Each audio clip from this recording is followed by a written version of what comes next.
I almost quit. I'm a country boy. I'm from West Virginia. I don't know nothing about this big time stuff. I never even asked to be big. I wanted to be effective, not famous. Famous is the consequences of being effective. I didn't know nothing about being famous and I didn't like it. And so there I was. And when you first knew, everybody attacks you first and figures you out later. Because though we say you're innocent until proven guilty, the reality is you're really guilty till proven innocent. But I didn't know that then, and I was young, upstart. You have to understand that you're looking at a 60-year-old man, but you're talking about something that's happening to a guy in his late 20s with little kids. And the first time I was in the Washington Post, the article was so vicious it made me nauseous.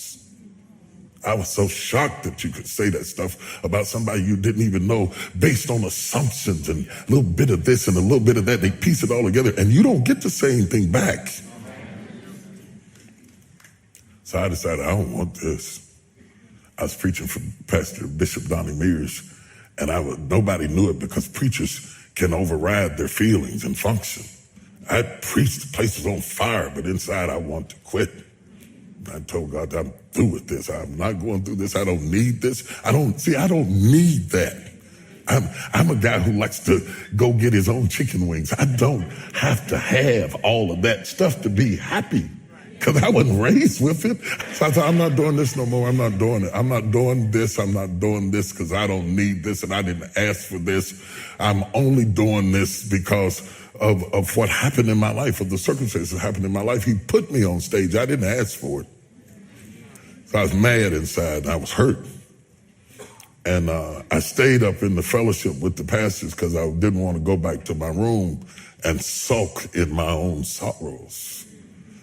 And they said, there's a lady downstairs waiting to see you. The service was over and the fellowship was over and the pastors were starting to leave. I was trying to outwait her. I thought she'd give up and leave. And when I finally came down the steps, she was there. And she was just a willowy bit of a woman. And she said, Bishop Jakes, she said, I've been in the hospital.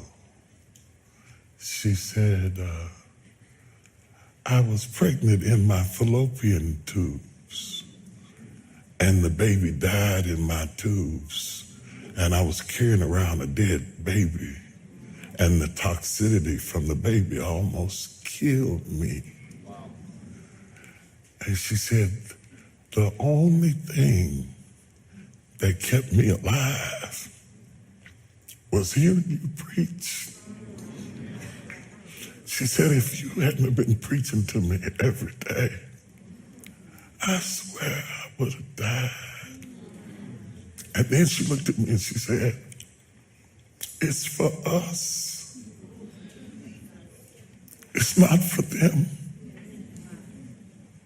It's for us. It hit me so hard. I didn't even get her name. I got in the car and cried all the way back to my room because she reminded me why I was there. I was up in Baltimore and D.C., and I was doing a book signing. And this woman came up to the table to buy sword. She said, you don't remember me, do you? I said, no. She didn't even look like the same person. She's all dressed up, gained weight. She felt like she wanted to say, wow. She said, I met you in the bottom of Donnie Mears Church years ago, and I burst into tears. I lost it. I stopped the signing, and I jumped up and hugged her. If it were not for that woman, we talk about what it cost. Simply everything.